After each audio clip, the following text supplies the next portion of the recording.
د اختر ورځ صحیح طریقې سره او د آداب او مستحباتو سره تیرول دا احسن او بهتره خبره ده.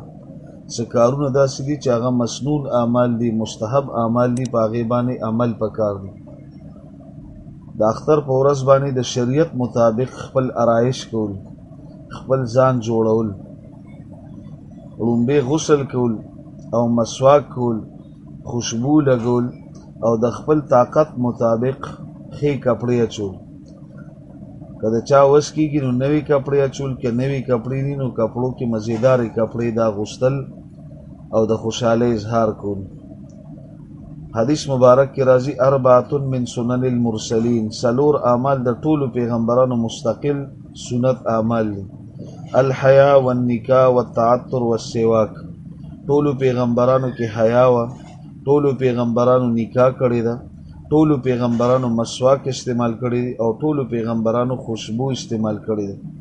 نو د اختر په ورځ د غسل اهتمام کول دا مستقل سنت عمل دی، او مسواک کول او خوشبو لګول او ښې کپړې اچول او سحر وختي پاڅېدل او د اختر د مونځ دپاره زر تلل او د اختر په ورځ د وړوکي اختر په ورځ د صبح صادق نه پس د اختر د مونځ لا د تلو نه مخکې څه خوږ سیس خوړل، او مستحب دا دی چې دا سیس جواري او طاق عدد باندې دا خوړل مستحب دی. او د وړوکي اختر کې د اختر د مونځ نه مخکې صدقه فطر ادا کول. د صدقه فطر فایده دا ده، یو دا چې دا د الله حکم دی، شرعي حکم دی، د دې باندې به اجر او ثواب موږ تاسو ته ملاوي.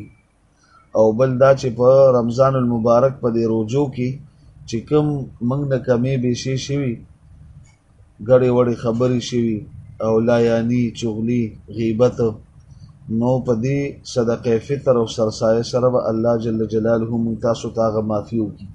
نو دا د اختر مونځ نه مخکې دا صدقه فطر ورکول او په یو لاره باندې د اختر مونځ دپاره تلل او په دویمه لار باندې واپس راتلل، دا د پیغمبر علیه السلام مستقل عمل او دې کې علما کرامو ډېرې فایدې لیکلي دي. یو فایده پکې دام ده چې خلکو سره به ملاقات ډېر وشي، د خوشحالۍ ورځ ده.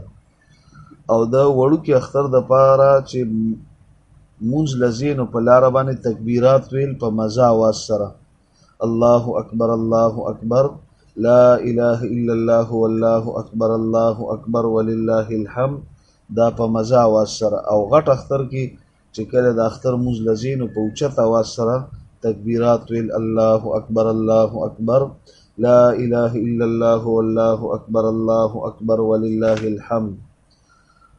او اختر مونځ لتلل بغیر د سورلۍ نه پیدل تلل دا مستحب عمل دی.